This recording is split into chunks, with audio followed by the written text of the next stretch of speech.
وقنا عذاب الصراط وقنا عذاب الميزان وقنا عذاب النار وقنا عذاب النار ارحمنا برحمتك يا ارحم الراحمين ربنا اننا سمعنا من هذه الايمان ان نؤمن بربك فامنا ربنا فاغفر لنا ذنوبنا وكفر عنا سيئاتنا الله الله يا الرحمن يا الرحيم. Malumunuz Afrika'nın birçok ülkesinde su sıkıntısı olduğunu, bunların başına da Somali geldiğini, özellikle biz hayırseverlerimizden ihtiyacın en çok ülke olan Somali olduğunu söyleyerek kendilerini bu tarafa yönlendirmelerini söylüyoruz. Sebebini de bugün birebir görüp de şahit olmak açısından da ne kadar haklı olduğumuzu da bir kere buradan da sizlere söylemek istiyoruz.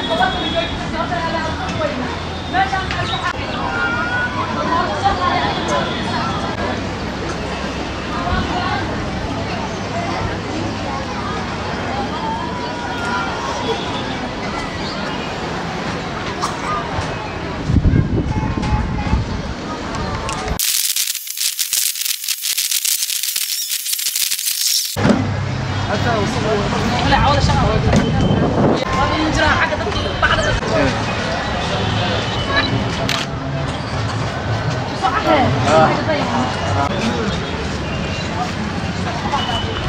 ان شاء الله هاتيام مرة دعاك ان شاء الله ان شاء الله الله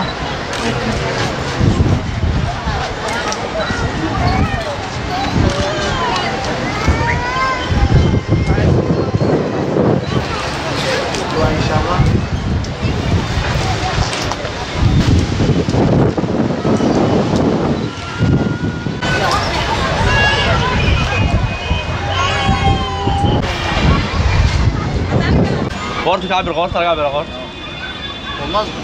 Buyur ya. Yes. Yes.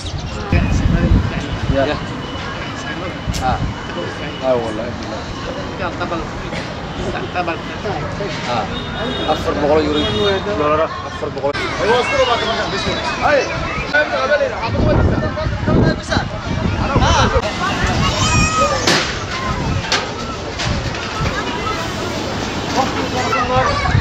يا الله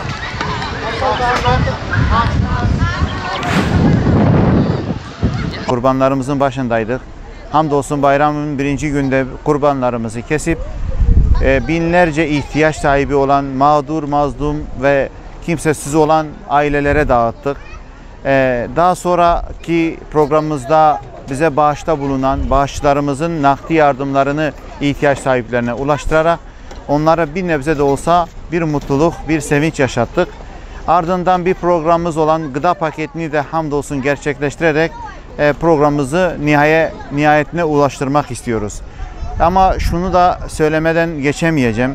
Gerçekten yokluğun, sefaletin, açlığın denildiği bir diyar Afrika. Çocukların halini gördüğümüzde, evlerin halini gördüğümüzde içimiz gidiyor. Evet, gerçekten de bizler şu manzarayı gördüğümüzde bir Türk vatandaşı olarak mutluluk duyuyoruz. Yani neredeyse her bir çocuğun dilinde Türkiye sevgisi, Somali halkının Türkiye'ye bakış açısı inanılmaz derecede mutluluk verici. Demek ki Türkiye'nin buraya sürekli yardım etmesi, onlarla uğraşması onları da inanılmaz derecede mutlu etmiş. Bizler de çok mutlu olduk. Bir Türk vatandaşı olarak gurur duyduk. İnşallah bu yardımlarımız bu kardeşlerimize devam edecek. Gerek biz çocukların yüzündeki mutluluklarını, verdiğimiz o şekerleri, çocuklara balonları, değişik eşyaların mutluluğunu görünce inan ki bizler de bir o kadar mutlu olduk.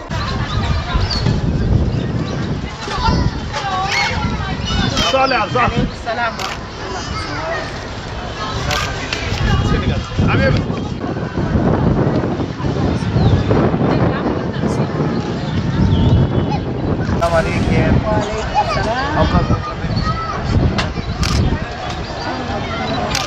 لا